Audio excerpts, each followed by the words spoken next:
And I want to just invite you all to come in to Empowered Fridays.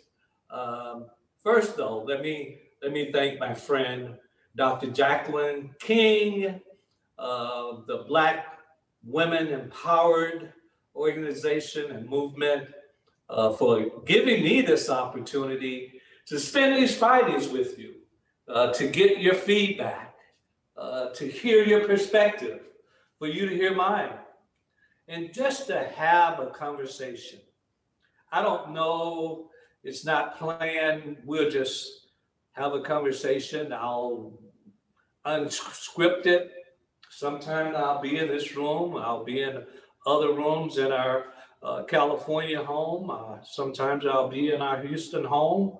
But again, just to have a conversation with you. Let me just start off by saying happy holidays to all of you. And a lot of you will know about me. Some of you might know my background, but today I just wanted to set the groundwork. I wanted for future Empowered Fridays that you have the opportunity to actually on the fly, to give feedback in the chat room, to ask questions, and let's just make it fun. I don't believe in that we have to get to a place of confrontation ever. Again, to appreciate your perspective. I was born in a little small town in Gadsden, Alabama.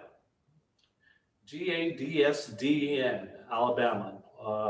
Yes, most of you don't know Gadsden, but I was born in January 9th, 1952.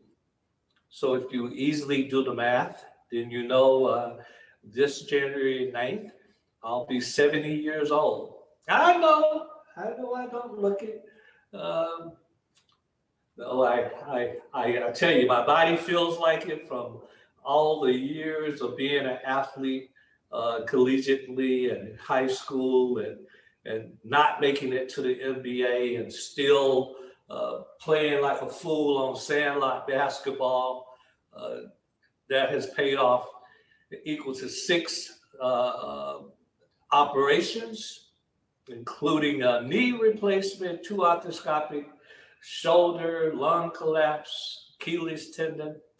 But again, going back to who I am, born in Gaston, Alabama. My mom, Lou Helen Hogue, it's her maiden name, Cherokee, half Cherokee Indian. My mother's side of the family. My dad, Mathew Knowles Sr. Look, these were good people. My mom born in Marion, Alabama, went to high school with Coretta King. Also, Andrew Young's wife also was in that class in Marion, Alabama. My mother didn't graduate. She went to the 11th grade at Lincoln Memorial High School in Marion. Actually used to braid Coretta King's hair when she was young and in high school. And, you know, it's interesting that these three women would really associate and gravitate to the desegregation movement. And if you know anything about Marion, Alabama, T.D. Jakes is a distant cousin. He's also from Marion. This little small town in Alabama has the largest per capita of any city when you look at the population and the number of Black folks and the number of educated Black people that came out of this little small town. Alabama State University started there. But my mom moved to Gadsden, Alabama, met my father, Mathew Sr., blue collar worker, truck driver. My dad, not very educated, only actually went to the third grade. He had this joke that The first day in school, the books didn't show up. The second day of school, the teacher didn't show up. And the third day of school, the damn school caught on fire. My dad had a really dry sense of humor. But my dad was a good man who was a truck driver, made $30 a day. I'm sorry, I wish he did. He made $30 a week as a truck driver.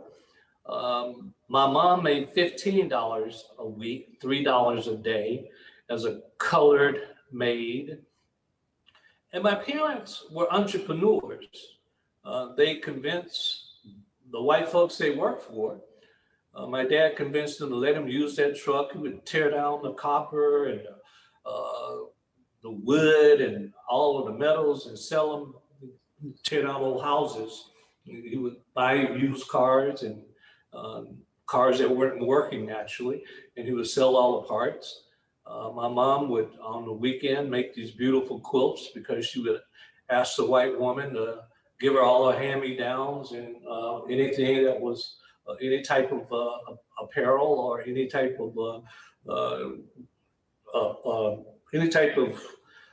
sheets, whatever they were, anything that she could turn into a quilt. And they made a really decent living from being entrepreneurs.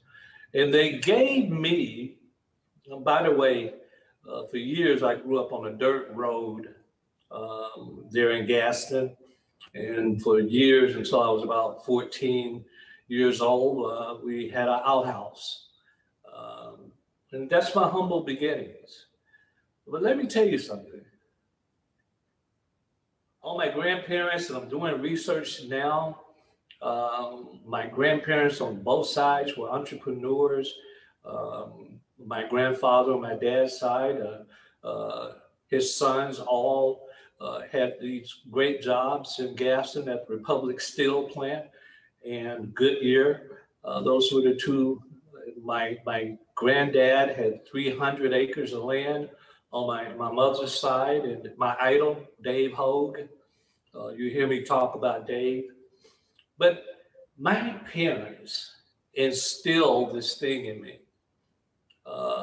They taught me to dream. They empowered me. That's why we call this Empowered Fridays, because I hope in some way I can empower you to never stop dreaming, regardless of how old you get. Never stop dreaming, never. And that's what my parents did. My mom used to say, son, you can be whatever you want to be. You just have to work harder and smarter. I turn that around to, they helped me understand this word called passion.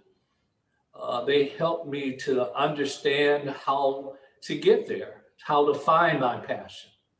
I found my passion at a very early point in my livelihood. I always knew that I wanted to be a businessman. You know, when I was 10, 11 years old, you remember your kids and grown-ups would say, hey, honey, what are you going to be when you grow up? Well, my immediate response was a businessman. I always wanted to be a businessman. And I'll tell you why. And it goes to show who we are today. Most of it has to do what happened in our lives between 0 years old and 12 years old. Those are the impactful times of our life that empowers us to be who we are today. And there was a Reverend B.L. Walker who lived on our street. And actually, when my mom and dad were newlyweds, it was very common in the South that you might rent out a room in someone's home. And so my parents did that for 2 or 3 years with Reverend Walker. He was my godfather. as you know, growing up. But I used to sit and listen to him, and he was a man that would go from his home 2 blocks to the grocery store. And Reverend Walker would wear a suit. And as I got older, I would be like, Reverend Walker, why you put on that suit? And he said, son, it's about perception. And you know how ministers can say that. Son is about perception. And so I began to understand that as I got older in age. Perception, he used to always say it's all about who you know, people in the South, who you hang out with. That's who you are. And so I learned at a very, very early age, going back to dreaming and wanting to be a businessman. I learned from my father, who was a volunteer Black fireman. See, in Gaston, Alabama in the 60s, 50s and 60s, and even the 70s, a Black man could not be a fireman because you had to live in this home together with the other firefighters. So they weren't having that in Alabama and many other southern states. So my dad would listen to a CB radio at all times of the night. And if there was a fire, he'd get up and whatever the time was, go and help out. My dad would help you out if he saw you, regardless of your color. He would help you out if he saw you on the side of the road and needed help. Oftentimes, because he was a big man, they call him Big Mac. He would help out in all sorts of ways, folks.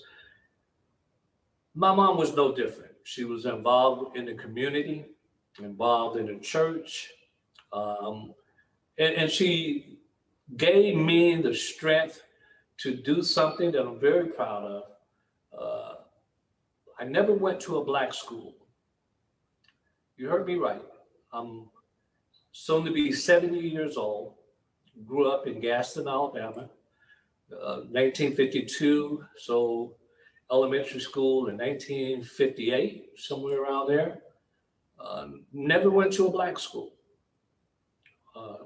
Integrated, desegregated, white schools. And that was tough. That was a rude awakening. Can you imagine as a kid what that was like to be made to feel less than, to be made to feel not equal, not smart, that you didn't belong? Those were some really challenging times for me as a kid. And as we talk on these Fridays of empowerment, and let me share with you, I believe that in my vulnerability lies my safety. And by that, I mean, I will share things with you about my life. They won't all be pretty.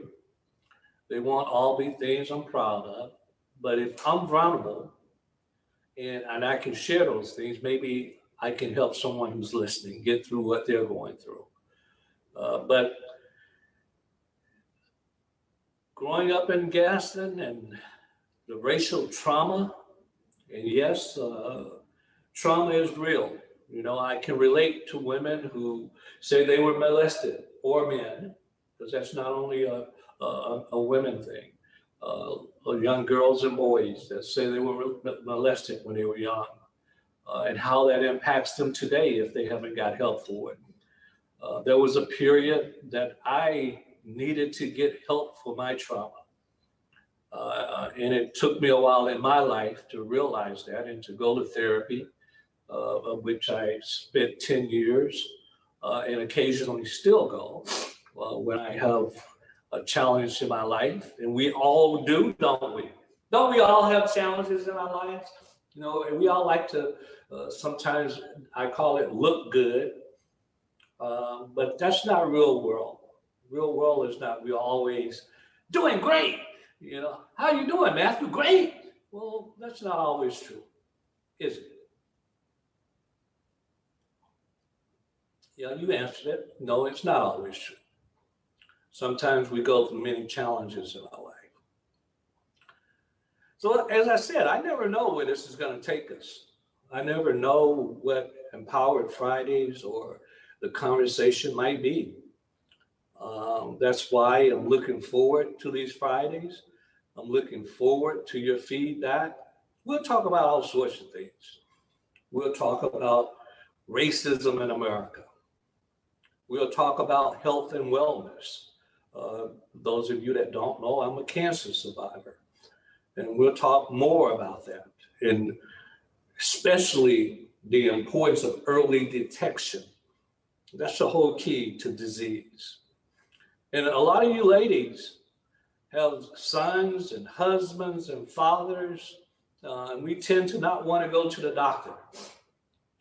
But I'm asking you to empower and to really persuade them to go and have early detection, PSA for prostate.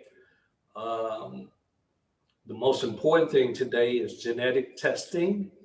All of us, as we approach 40 years old, we should be looking at genetic testing, and we'll talk more about that. But we'll talk about the day-to-day conversations and how we can empower each other, not just me empowering you. That's not what this is all about. This is about a conversation we all can have and we can all share. And that's what these Fridays will look like. I thought today would just kind of be an introduction to myself, tell you some things about me. Once I left Gaston, Alabama, I never wanted to look back. When I tell you, I did not want to look back. I had so much anger, so much trauma, fear, all those emotions that Gaston, Alabama did for me, and George Wallace and racism. And it molded me. In some ways, it molded me to be even a better man. One of the things it did for me is, as we look at cultural intelligence and understanding different cultures and understanding that we are not all different. This whole thing, when people be like, yeah, well, we're all the same. No, we're not. Muslims are different than Christians. Asians are different than Africans. We're different, culturally different. How, as a Black man, I process, how I problem solve, how I communicate is different than a white man. And it's about time we get off of this whole thing. When I look in a room, I don't see color BS. That's a bunch of bull. When I walk into a room, I immediately see color. And so do you. And so does anybody else. I'd much rather it's time that we have real dialogue, real conversation, and talk about ways we really can empower each other. So as I continue my journey, because it's not the destination, folks, let me share with you. I was in Dallas. I'm a public speaker. Hopefully you have me come to one of your organizations and let me share some thoughts. But I was in Dallas, Texas, and I was doing a book signing. And I had this big box of books, and this white young man who worked there at the hotel and was helping me with my luggage. And we were walking to my hotel room, and I mean, my room was at the end of the hallway, but this was by far the longest hallway I had ever walked before. And halfway, I say, young man, like, are we almost at my room? He was like, no, Dr. Knowles, you're at the very end there. I was like, wow, man, this is, this is crazy. And he looked at me, and I shared this. I've had some very powerful thing come from people you never expect. Here's the bellman. He says, Dr. Knowles, it's not the destination, it's the journey. You see, we often think it's that destination we're trying to get to. I don't know, if here I am in California, the destination often for me is Houston. But the journey to get there is always different. You know, sometimes I encounter storms, sometimes I encounter delayed flights, sometimes I encounter sitting next to a fool, all of the above. That's kind of how life is, isn't it? When we start thinking about the destinations that we have. For some of us, destination is parenting. What is the destination for being a parent? For some of us, the destination is our employment. What is the destination of my job going to look like? Am I going to get promoted? Some of us, it's the destination of running a business. Some of it is the destination of our spirituality or our health and wellness. But I never forgot that. It's not the destination, it's the journey. And how do we participate in that journey? You know, I often say, I'm so grateful to have, gosh, I always pinch myself to know that Beyonce and Solange are my daughters. That's an amazing thing. To have watched these two ladies' dreams come true. And I hope a lot of you love King Richards, because I certainly did. I was so proud to see a Black man and his role in the family and having a vision for Zena and Serena. That was really a remarkable movie. But you know, when I think about my kids and what they've accomplished in life, and then my destination and my journey, because I haven't reached my destination yet. There's more to come. Left Gaston, went to college, was a high school basketball star, had a bunch of scholarships. Then I went to University of Tennessee and with a few others, about 25 of us, integrated University of Tennessee at Chattanooga and played ball there. And finally, we actually scrimmaged Fisk University. I didn't know who the hell Fisk University, had never even understood what an HBCU meant at that point in my life, because I've been around white folks all my life.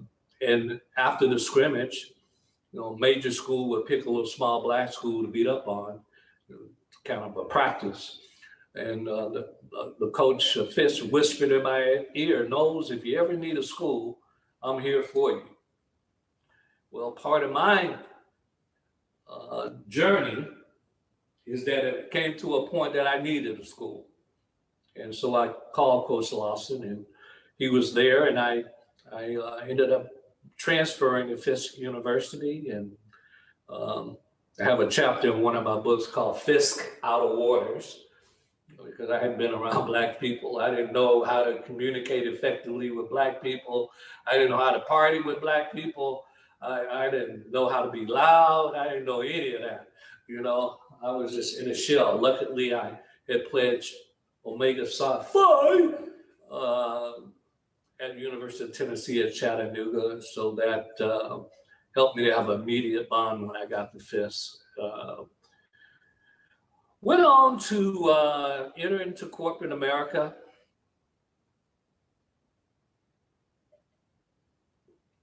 And I, in Nashville, Tennessee, worked with AT&T. And I want to share something with you, because we're talking about Empowered Fridays. I want to share an interesting interview I had My first interview out of college, I was not prepared for the day after college. Uh, Unfortunately, FIS didn't prepare me for the day after. I didn't prepare myself, and I'll be ultimately accountable for the day after college. So I take this interview. I never forget Mr. Hubert. Mr. Hubert was branch manager for IBM in Nashville, Tennessee. And in the 70s, I graduated in 74, IBM, Xerox. Those were the two main corporations in America, especially for Black folks to work. And so when I got to his interview, he had me sit down, and he's sitting there behind his chair.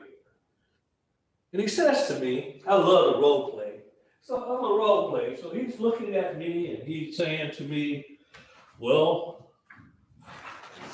Mathew, I'm going to do something interesting. I'm going to close the curtains. And he gets up and he closes the curtains. I'm like, what the hell is about to happen? And then he says to me, he says, I want you to imagine. Now, I'm 74, I'm 22 years old. And he says, I want you to imagine now that you're 42 years old. And so he starts asking me these just rapid questions. How, where do you live? What city do you live? What kind of house do you live in? Are you married? Do you have kids? Do you have pets? What is your salary? What does your wife do for a living? How many kids? Are they girls and boys? All of these questions. Me being young, not understanding, he was trying to understand my vision for the future. And where did I see myself 20 years from now? I'm going to ask you a question. Where do you see yourself 10 years from now?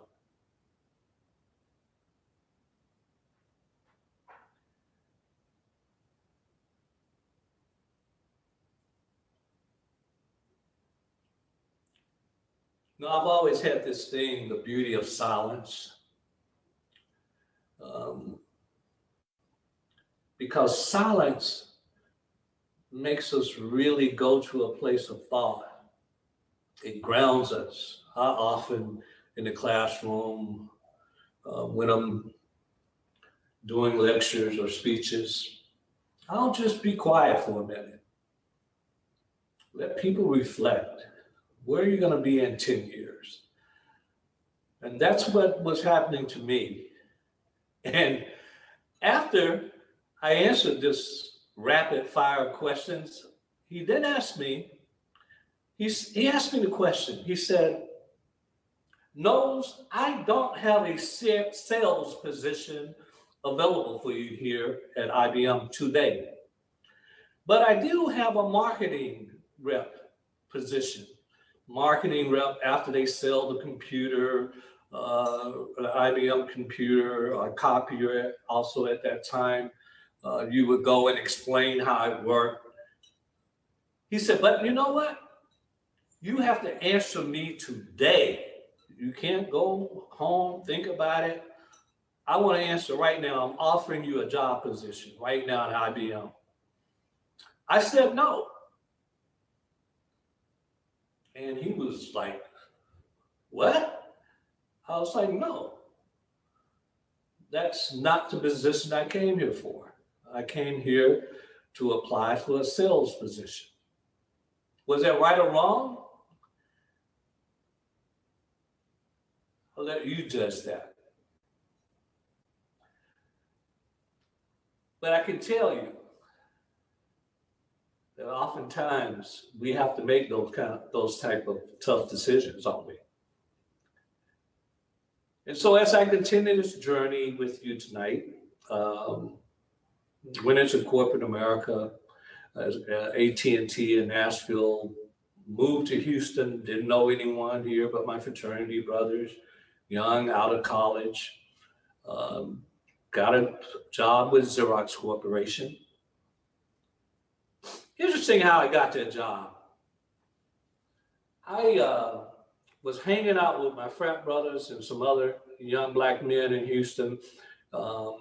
Ladies, you know, back in the day, we were talking about Empowered Fridays. Well, we had another empowered type of Fridays when I was growing up in my 20s. And ladies, you know what I'm talking about. It was called Happy Hour Friday. Anybody can relate to that? Happy Hour Friday. Yeah, hopefully I'm not the only one. But I'm at a happy hour and the guys are hanging out and we're talking the stuff guys talk, you know, we're talking about business, we're talking about perspectives, goals, dreams, aspiration. Girls, yeah, we were single at the time, talking about that too. Little did I know, this little short white man came up to me and we had been there, gosh, I guess about an hour and a half. When he came up to me, he was like, well, I want to offer you a position at Xerox. And I'm like, huh, what? He says, I've been standing here listening to you guys for the past hour, and I'm impressed by you. What's your name? I told him my name, Mathew Knowles. It's amazing how these white boys always like to call me back then Knowles. I'm proud to say now it's Mr. Knowles or Dr. Knowles. But he saw something in me with a group of other guys that I was just hanging out with. What's the lesson inside of that? You never know who's listening, right? You never know who's listening, who's looking, who's inquiring, who's observing. We never know, especially in this new digital age that we live in. And so that's how I got my job at Xerox. Simply use over recruitment. And back then, we're talking, 78.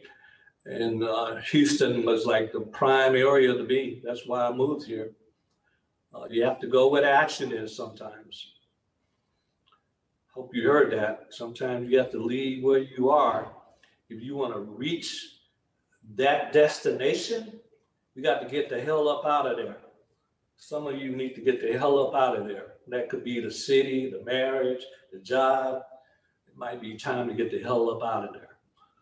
But I came to Houston, and that's what this is going to be, folks. I want to give you a taste and a sense of what these Empowered Fridays are going to be like.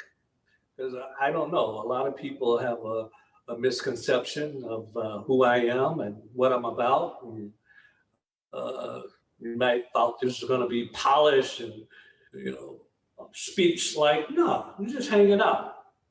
We're just hanging out. That's what we're doing. Fortunately at Xerox, I had a lot of leadership roles. There 10 years, only sold copiers. Think of Xerox, think of copiers. I only did that for a year. I was in the engineering division for a year and made a quantum leap because I was top sales rep as a trainee every quarter, top sales rep as a sales rep selling copiers every quarter. And so when this job opportunity, quantum leap, came about at Xerox, I was actually at work on a Friday. Wow, how about that? And then we had the ticker tape machines showing how old I am. And I read it, what was coming off of it, and it said grade level 10. Now I'm a grade level 4, grade level 10, and it said this word, I couldn't even pronounce it. Zero radiography is what it turned out to be, but I was like, what? Zero radiography?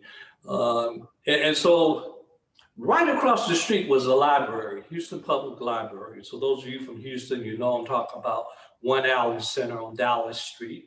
Uh, and so I went to the library. We didn't have computers then to understand what is zero radiography, which at that time was the leading modality for breast cancer detection in America. The leading modality. If you got a mammogram, you typically got zero radiography. I went to the branch manager and I said, Worth Davis, I love to interview for this position. Now, I have to stop for a minute and just tell you a little bit about when I say Worth Davis. When I got to Xerox, I used to come to work early, 6:30, 7 o'clock. And when I would get there, it would be the Wall Street Journal on the floor at the door. I don't know, I came up with this idea, I'm gonna start reading the Wall Street and put it back. And I would just read the business section of it because I wanted to be able to communicate effectively with potential customers and to understand what was going on that day in the business world, in the business arena. And then I forgot and didn't put the Wall Street back. And that would be the day that Worth came looking for his Wall Street. He was the branch manager. That particular branch was the #1 branch of Xerox in the world. And I had the opportunity to work there. And this particular morning, about 7:30, came by in my little cubby hole. Knowles, you have my Wall Street? He said, I need you to come into my office right now. Man, I'm thinking I might get fired. And so I go in and he asked me why. Why do you get my Wall Street? And I share with him, just like I share with you. And he said, you know what? What I want you to do is every morning read the business section, and I want you to come into my office, and you and I spend 30 minutes going over it. What an opportunity for a young Black man right out of college, little business experience, had some success at Xerox, to have the branch manager to be my mentor. And I actually asked him, I said, Worth, I want to be the #1 sales rep one day in the world. And of course he laughed at that. But I was serious. And he used to take me to these meetings and I would be like, why?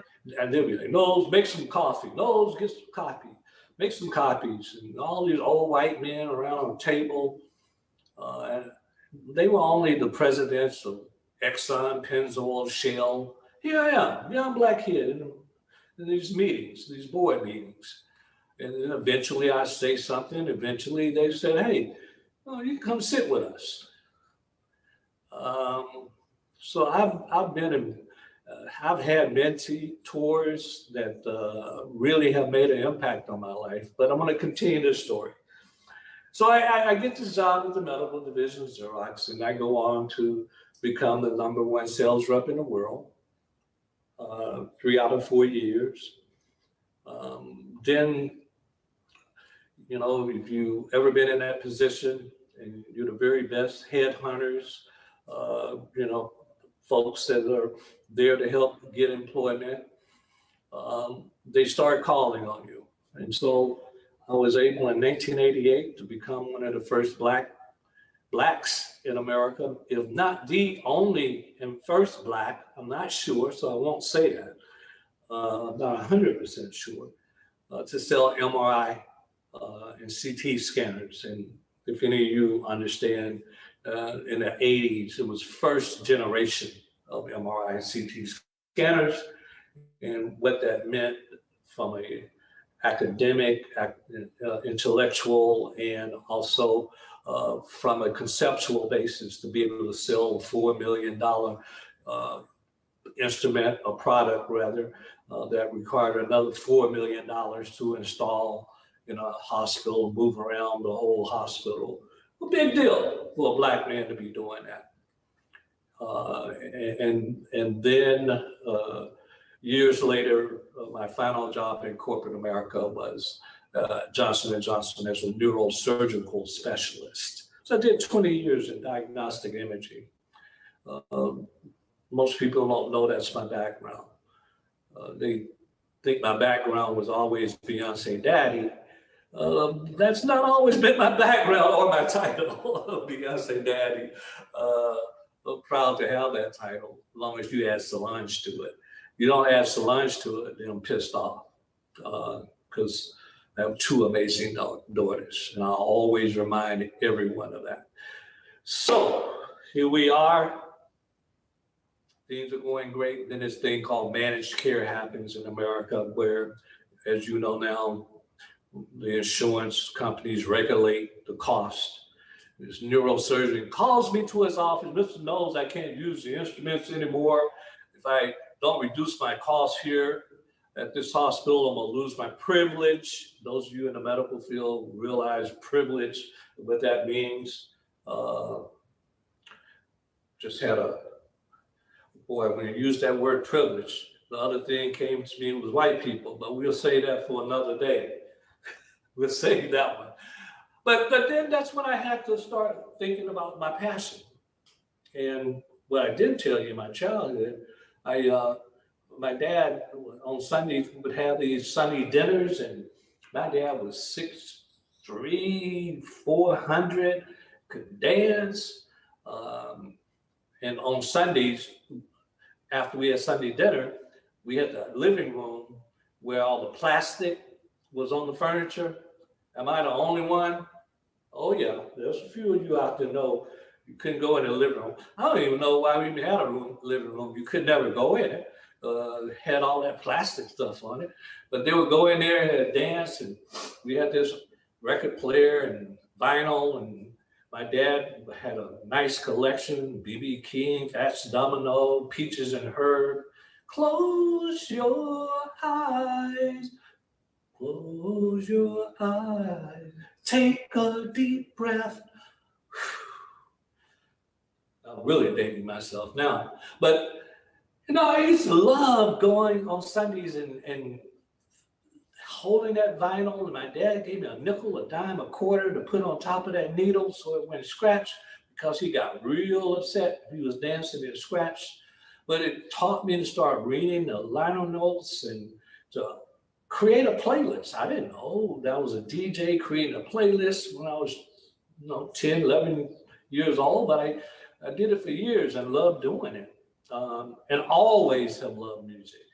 Most of the story would have it, the Jedi mind trick, his story, not my story. And we'll talk, one of the things we'll talk about is the Jedi mind trick and the role the media and the marketplace have positioned Black men since slavery.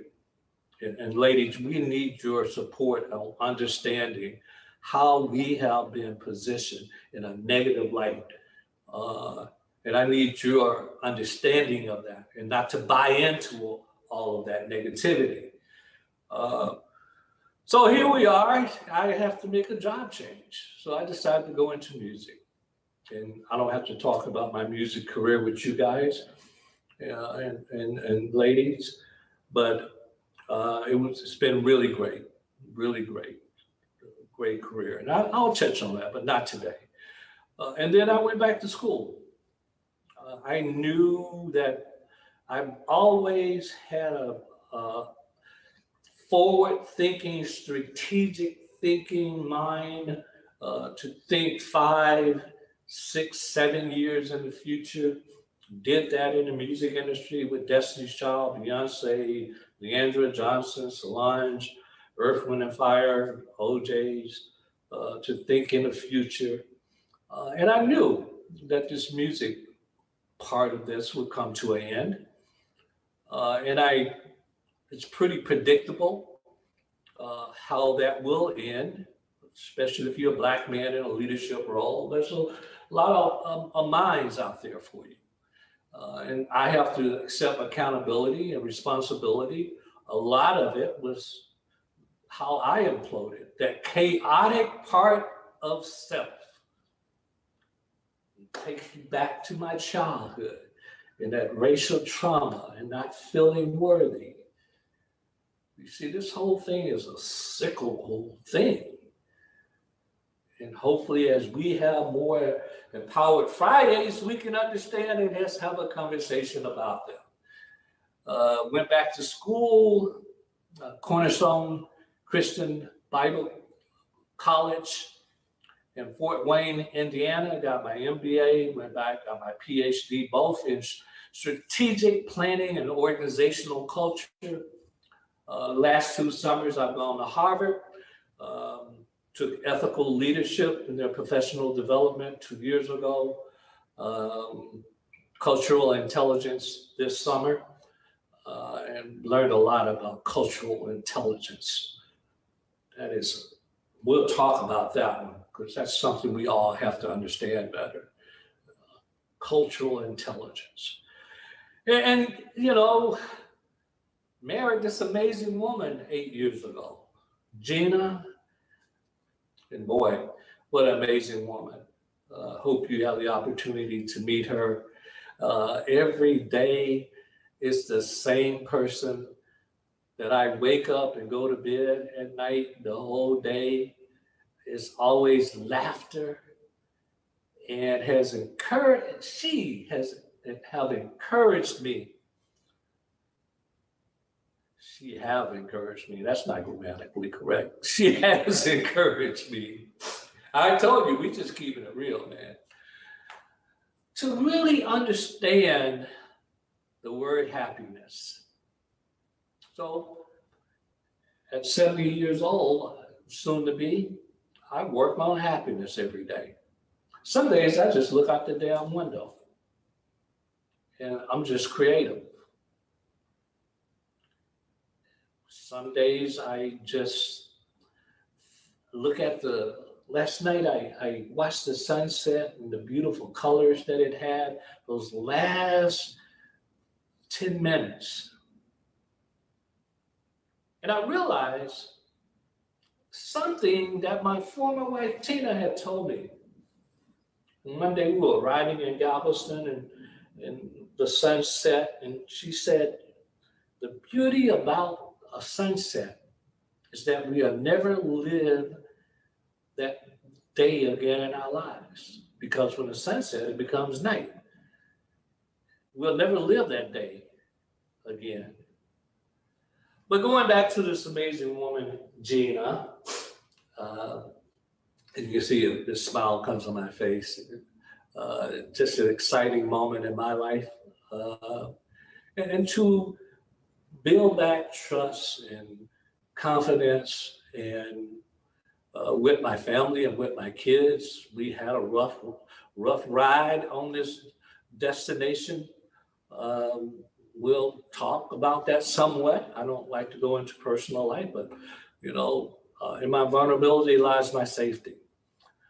So here we are. That brings us up to this moment. Met this incredible woman called Dr. Jacqueline King, and had the opportunity to work with her, and now she's given me this platform. And I'm extremely grateful to you, Dr. King, for giving me this platform, and the Black Women Empowered for giving me this platform to have Empowered Fridays and to just have a conversation with you. So I've enjoyed this evening. Look forward to talking to each and every one of you. Talk to you about things I'm doing, places I'm going, support I need from each and every one of you, and how I can support you. So have a great evening, wonderful Friday. Always will tell you can go to MathewKnowles.com to understand anything that I'm doing. And I look forward to talking with you